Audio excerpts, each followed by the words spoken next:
প্রথম পর্বে আমরা পাহাড়ের সৌন্দর্য দেখিয়েছি, কিন্তু আজকের গল্পটা একটু ভিন্ন। কারণ আজকে আমরা এমন এক পথে যাত্রা শুরু করেছি যেখানে মোটরসাইকেলের চাকা আর এগোতে পারে না, যেখানে পাহাড়ের নীরবতা ভাঙে শুধু নদীর স্রোত, আর মানুষের তৈরি রাস্তার বদলে পথ দেখায় প্রকৃতি নিজেই। আজকের গন্তব্য শুধু একটি জায়গা নয়, এটি সাহস, ধৈর্য আর অভিযানের আরেকটি অধ্যায়।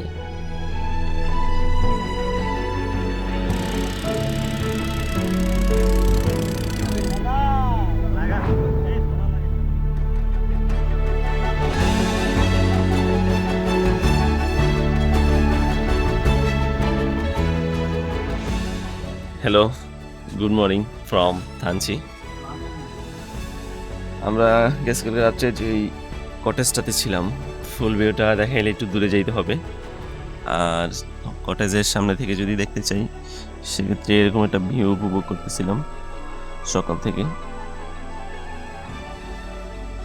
গতকাল সারাদিন বাইক রাইড করে আমরা সন্ধ্যার পর থানচিতে এসে পৌঁছাই। থানচিতে পৌঁছানোর পরপরই আমরা পাহাড়ি এক দিদির হোটেলে রাতের ডিনার সেরে চলে আসি রিসর্টে।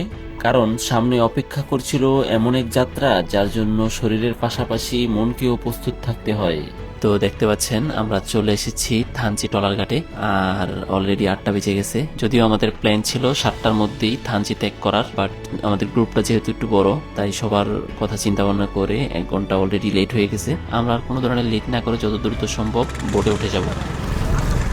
তো আমাদের নৌকা ছেড়ে দিয়েছে, পিছনে আরও 3টা বোট আছে। আমরা থানচি থেকে যাচ্ছি নাফাকুমের উদ্দেশ্যে। এখনো পর্যন্ত যারা বান্দরবন নিয়ে আমাদের ফার্স্ট এপিসোডটি দেখেননি, তাদের জন্য আই বাটনে এবং ডিসক্রিপশনে লিঙ্ক দেওয়া থাকবে। আমাদের এই ভিডিওটি শেষ করে ফার্স্ট এপিসোডটি দেখে আসতে পারেন। কিছু জায়গা থাকে যেগুলো শুধু চোখে দেখলেই হয় না, অনুভব করতে হয়। সাঙ্গো নদী এমনই একটি জায়গা, আর ভয়ঙ্কর রূপ দেখে আমি অবাক।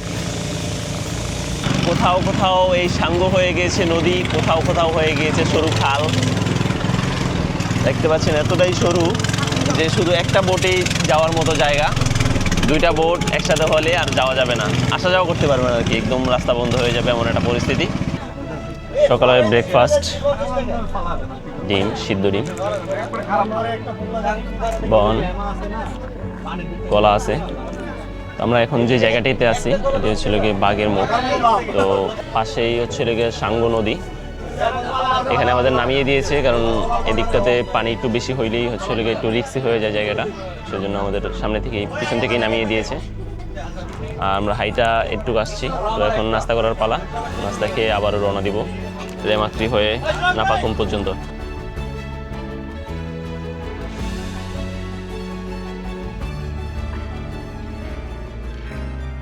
তো আমরা রেমাক্রি এসে তো পৌঁছাইছি, বাট আমরা যেমনটি বলেছিলাম যে এখান থেকে আবার নৌকায় করে আমরা নাফাকুম পর্যন্ত যাব। বাট এইখানে যেই বোটগুলো আছে, এই বোটগুলো আসলে নাফাকুম পর্যন্ত যাইতে যাচ্ছে না, কারণ হচ্ছে গিয়ে ওনাদের যেই পপুলার আছে, পপুলার ড্যামেজ হয়ে যাচ্ছে। মোট কথা হচ্ছে গিয়ে এই রাস্তাটা খুবই কঠিন একটা রাস্তা, প্রচুর পাথর নিচে, এই জন্য হচ্ছে গিয়ে পপুলার ভেঙে যাচ্ছে। তো সবাই যেতে চাচ্ছে না। আমরা একটা মাত্র বোট পাইছি, আমরা মানুষ যেহেতু বেশি, আমাদের মোটামুটি 3টা বোট লাগবে। তো মাত্র একটা বোট পাইছি, একটা বোটে করে আমরা আস্তে আস্তে কিছু লোক পাঠিয়ে দিচ্ছি। প্রচণ্ড গরম, এক একজন এক একভাবে ঠান্ডা হচ্ছে, কেউ ড্রোনের পাখার নিচে, কেউ এভাবে এই যে পানিতে শুয়ে।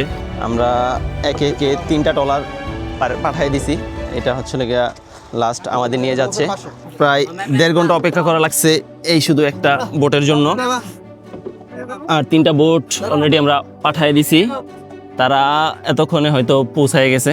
সিদ্ধান্তহীনতায় ভুগতেছিলাম যে আসলে হেঁটেই পথটা পাড়ি দিব নাকি হচ্ছে গিয়া বোটে যাব। তো অনেক চিন্তা ভাবনার পর বোটেই উঠে গেলাম।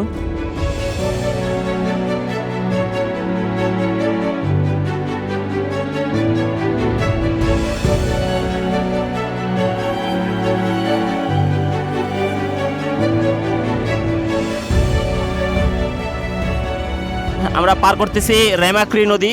পানি স্বল্পতার কারণে আমাদের একটু ওঠানামা করা লাগবে। ওই পাশে ভাইরা ট্রেকিং করতেছে, আসলে এই রোডটা ট্রেকিংয়েরই, বাট সবার কথা চিন্তা ভাবনা করে ট্রেকিংটা আমি করতে পারলাম না, যেহেতু সবাই হাঁটার প্রিপারেশন নিয়ে আসে নাই, সো বোটে করেই যাওয়া লাগতেছে।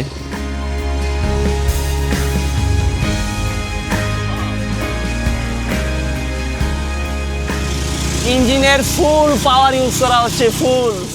দ্বিতীয়বারের মতো আমরা বোট থেকে নামলাম, কারণ পিছনের যে খালটা দেখতে পাচ্ছেন এটা পাথর একদম দেখা যাচ্ছে, পুরো রাস্তা জুড়েই বোটের নিচে যে পাথর লাগতেছে এটা অনুভব করতে পারতেছিলাম। তারপরও যেই জায়গাগুলোতে একটু একদম পাথর দেখা যাচ্ছে উপরে উঠে আছে, ওগুলো দিয়ে তো আর আমাদের নিয়ে আসা সম্ভব না, যেহেতু আমরা 5-6 জন মানুষ। তো নামা লাগতেছে, আবার ওঠা লাগতেছে। ছেলে গিয়ে আমাদের গাইড দাদা, গাইড প্লাস হচ্ছে গিয়ে আমাদের থানচি থেকে রেমাক্রি পর্যন্ত বোট উনি চালায় আনছে আমাদের। তো আমাদের বোট এই পর্যন্ত এনে ছেড়ে দিছে প্রায় আধা ঘন্টার মধ্যে। ওনারা 1.5 ঘন্টার রাস্তা আমাদের আগায় দিছে আধা ঘন্টার মধ্যে, 1 ঘন্টা সেফ, আর আধা ঘন্টার মতো লাগবে সম্ভবত। তো একটু পথ আমাদের ট্রেকিংই করা লাগবে, এরপরে আর বোট যাবে না। তো ট্রেকিংয়ের ইচ্ছাটাও পূরণ হয়ে যাচ্ছে।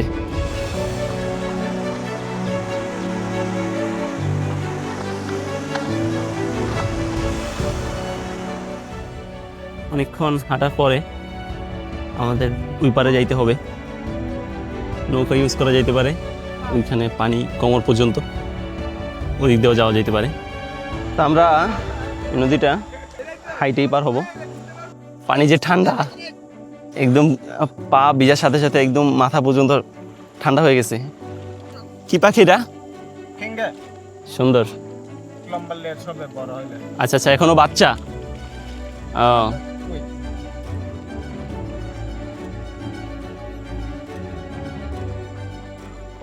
যাওয়ার পথেই একটি ছোট্ট জেরি পাইলাম, এখান থেকে পানি খেয়ে নিতে হবে।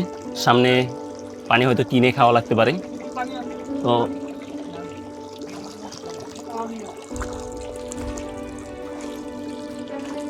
লাস্ট কবে এভাবে হাতে নিয়ে পানি খাইছি মনে নেই, সম্ভবত খুবই কাছাকাছি চলে এসেছি। নাফাখুমের জলধারার সাউন্ড শুনতে পাচ্ছি, যার জন্য ট্রেকিং, রিস্ক নিয়ে বোটে করে আসা, সব কিছু। তো অনেক কল্পনার পর আমরা চলে আসছি নাফাখুমে। আর নাফাখুমের জলধারাটা হচ্ছে এই।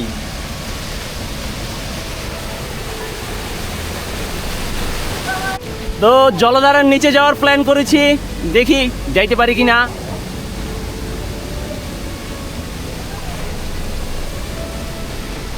গভীর আছে মোটামুটি, এজন্যই সবাই লাফাইতে পারে, বাট লাফানোটা উচিত না। যে কোনো সময় নতুন জায়গায় যে কোনো দুর্ঘটনা ঘটে যেতে পারে।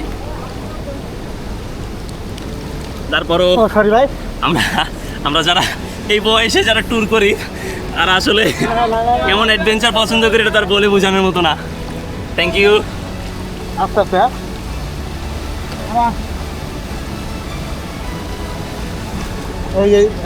এক একজন জান না, একলা যদি 2 জন দিতে পারলে আচ্ছা,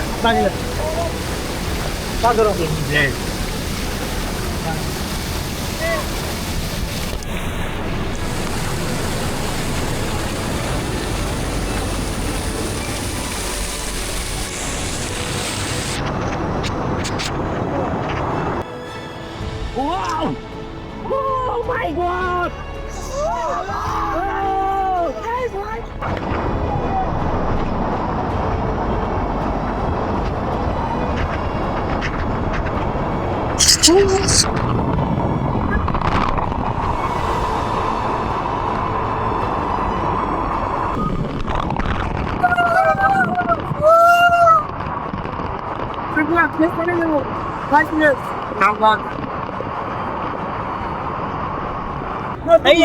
এবার একটু উপরের দিকটা দেখা যাক, উপরের কি অবস্থা। সাউন্ড তো শুনতে পাচ্ছেন যে নাফাখুমের পানি কতটা ভয়ঙ্করভাবে পড়তেছে। তো এর চেয়েও ভয়ঙ্কর হয়ে ওঠে যখন বৃষ্টি হয় পাহাড়ে। নাফাখুম থেকে ব্যাক করতেছি এক গুচ্ছ অনুভূতি, এক গুচ্ছ ফুটেজ নিয়ে ট্রেকিং রুটটাও খুবই সুন্দর। তো আজকের মতো বিদায় নিচ্ছি, দেখা হবে নেক্সট কোনো ট্যুরে, নেক্সট কোনো অ্যাডভেঞ্চারে।